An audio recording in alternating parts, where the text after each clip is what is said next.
지금 이 드보라에 처해 있는 상황은 굉장히 어렵습니다.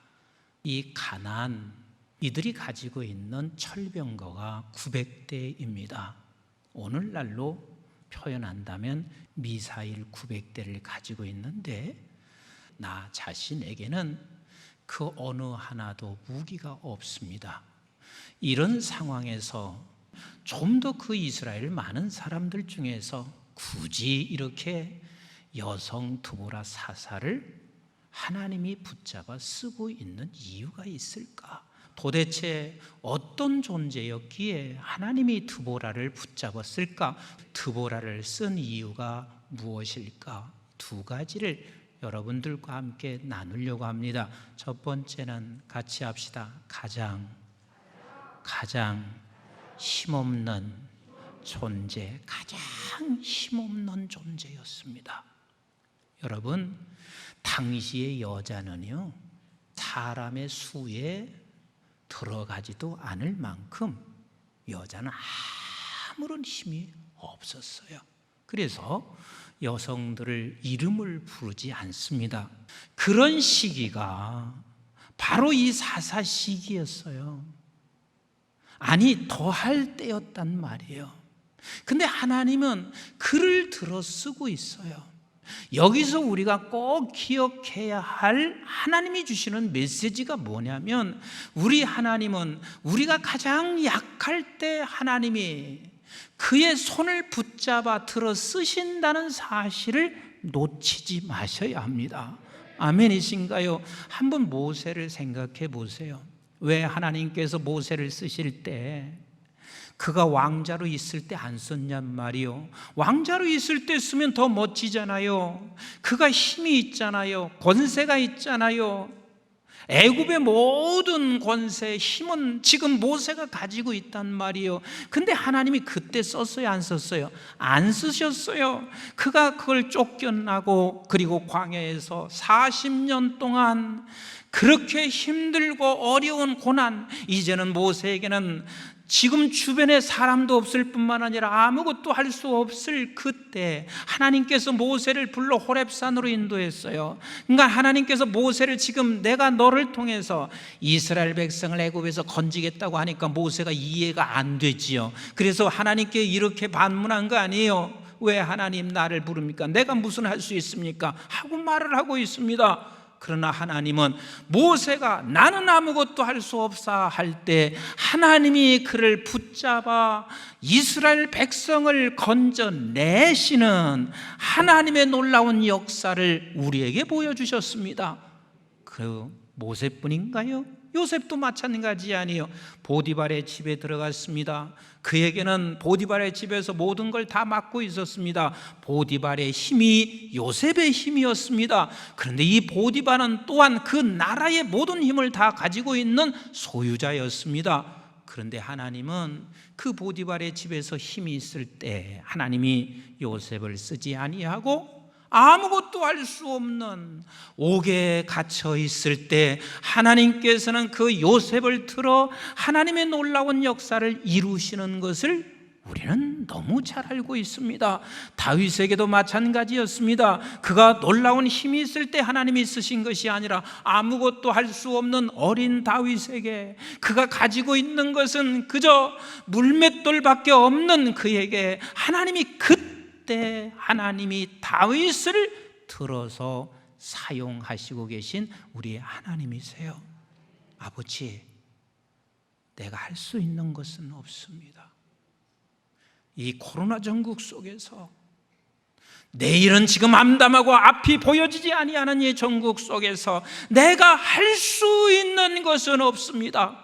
하나님 앞에 이 고백을 하기를 원하시는 하나님이에요. 하나님, 내가 할 수 있는 건 아무것도 없습니다.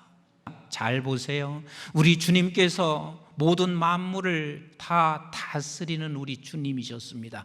이거 믿으십니까? 하나님과 함께 이 세상을 다 창조하셨어요. 그리고 그분은 주권을 가지고 인도하셨어요. 근데 인류를 구원시키는데 우리 하나님께서 그 놀라운 힘으로 하지 아니하시고 모든 우주 만물을 창조하시고 주권자가 되셨던 그 주님도 이 세상에 오셔서 아무런 힘이 없어서 누구 하나도 그가 하나님인 것을 인정하지 못하고 있는 그때 하나님은 그를 십자가에 짊어지게 하실 때 그것을 통하여 하나님이 인류를 구원시키시는 우리 하나님이셨습니다. 두 번째입니다. 우리 한번 같이 합시다. 성경에서 말씀하는 여인의 위치. 자, 성경은 분명히 성경에서 말하는 여인의 위치가 어디냐면 같이 합시다. 돕는 배필. 이 돕는 배필이라는 말은 굉장한 뜻을 가지고 있습니다.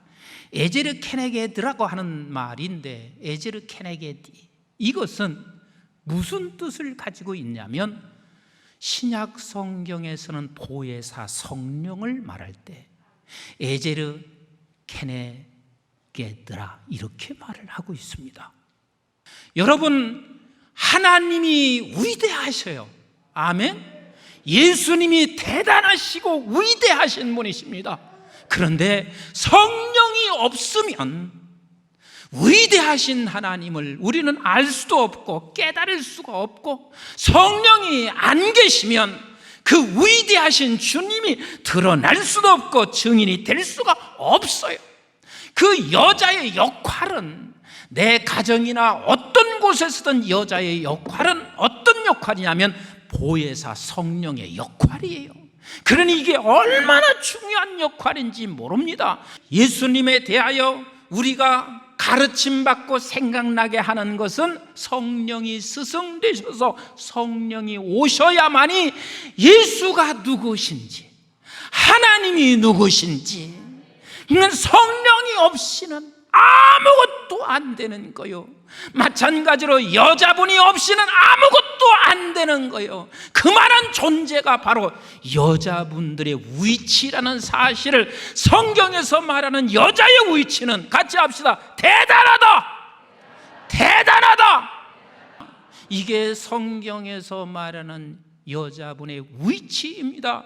그러니까 성령이 없으면 절대로 예수 그리스도가 아버지의 아들인 것이 증언되어야 안 돼요. 증언할 수가 없습니다. 하나님 아들이 증언되지 아니하면 하나님조차도 증언되지 않는 거예요. 그만큼 성령이 없으면 아무것도 할 수 없는 거예요.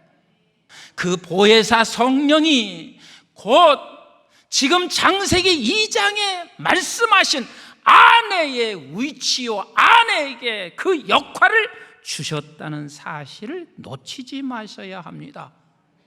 사랑하는 성도 여러분, 하나님께서 지금도 마찬가지요, 변함없이 하나님 붙잡아 쓰는 사람은, 하나님, 나는 어린아이입니다. 내가 할 수 있는 건 아무것도 없습니다. 그리고 두 번째는, 하나님이여, 내가 돕는 배필자로 그 모든 예수 그리스도의 신부가 되어서 우리에게 하나님이 주신 모든 것을 통하여 아버지를 드러내는 거예요. 이게 돕는 배필자, 성경에서 말하는 여성의 위치로 간 것이란 말이에요. 그래서 우리에게 주어진 하나님의 은혜, 권세면 권세, 물질이면 물질, 지식이면 지식, 이것이 나의 자랑으로 가는 것이 아니라 이것을 통하여 하나님이 드러나야 합니다. 그래서 하나님께서 우리에게 주시는 모든 것들은 하나님을 드러내게 하는 그릇이라는 것을 놓치지 마셔야 합니다. 아버지께 올려드릴 수 있는 그릇이 되어야 하는 거예요. 여러분들에게 주어진 모든 권세와 지식과 명예와 물질, 그릇이 되어 하나님의 영광을 돌려드리는 사람, 이 사람을 통해서 하나님은 마지막까지 쓰게 하실 것입니다.